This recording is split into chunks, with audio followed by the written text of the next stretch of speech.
வணக்கம். இந்த யோகா டேல எல்லாருமே யோகா பண்ணுங்க.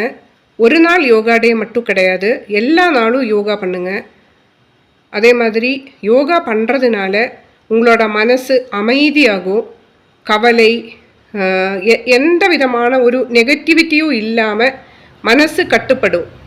ஓகேங்களா? ஒரு நிலைப்படும். அந்த மாதிரி எல்லா விஷயங்கள் மாற்றங்கள் உங்கள் உடலில் மனதில் நடக்கும். நீங்கள் ஒரு தெளிவு நிலைக்கு மாற்றப்படுவீங்க. ஓகேங்களா?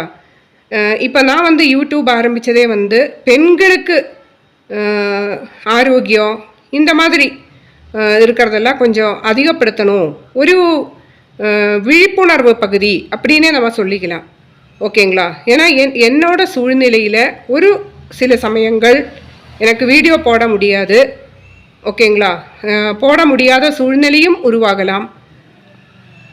இப்போ என்ன சொல்ல வர்றேன்னா, வீட்டில் இருக்கிற பெண்களோ ஆண்களோ எல்லாருமே யோகா பண்ணுங்கள்.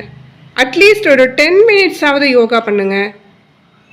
மற்ற ஆக்டிவிட்டீஸில் எக்ஸசைஸில் கொண்டு வர்றதை விட இந்த யோகாவில் ஒரு விஷயம் நடக்கும்.